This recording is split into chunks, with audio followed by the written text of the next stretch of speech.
This week, Governor Newsom approved a slew of bills brought forward during the latest legislative session, but he also vetoed quite a few. On this Wired Wednesday, we're checking in with GV Wire's news director Bill McEwen to talk about what could be behind the bump in vetoes. Bill, good morning. Good morning, Kim. Hey, why do you think that the governor's rejecting many bills from this session of the legislature? Well, up in Sacramento, they're wondering when that veto pen is going to run out of ink. And when you look back at last year, he vetoed 14% of the bills. This past weekend, he vetoed at a 30% rate. And I think there are several reasons why the veto rate is up. One, I think Governor Newsom is concerned about his future political ambitions, whatever they may be, and he's moving more towards the middle as far as his policies. Two, California has this $30 billion budget deficit, and even with that big deficit, the bills that the legislature passed would have added $19 billion in new spending. So the governor was, saying we simply can't afford that.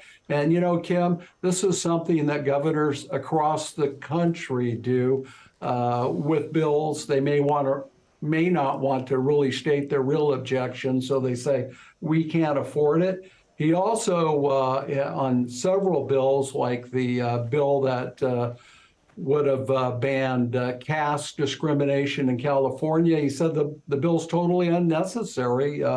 We already have those protections in place here in California. And then on some other bills, he said, okay, this is a good idea, but we're just going way too fast on this. Let's think about it a while longer. Maybe we'll bring it back, and maybe in an improved form. All right. Well, what about any bills that got rejected that were authored by local lawmakers? Any of those?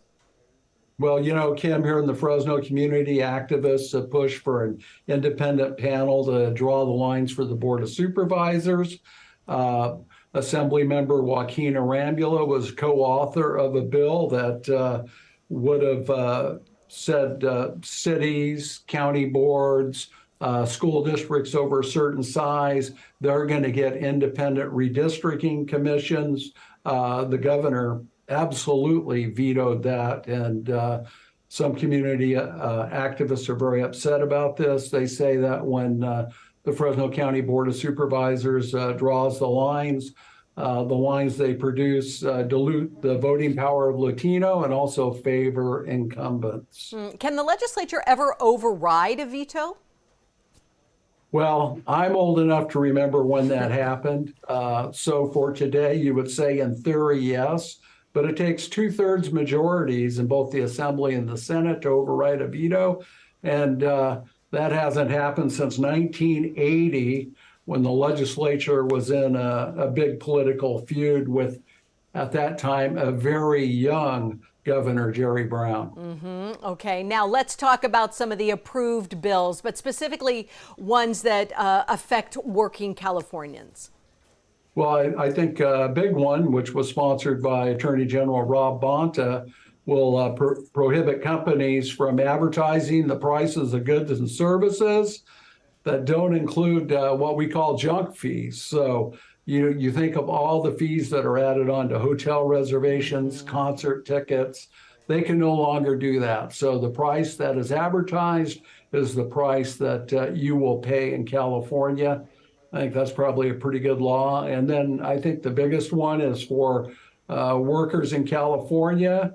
They've been receiving 3 days of paid sick leave a year, and that's now going to go up to 5 paid sick days a year. Some business groups have opposed this, but Governor Newsom has said, people shouldn't have to pick between going to work sick or staying home and getting healthy. For sure. All right. Bill McEwen, thank you very much, coming to us from GV Wire and keeping us updated on this Wired Wednesday morning. Great day. We'll be right back.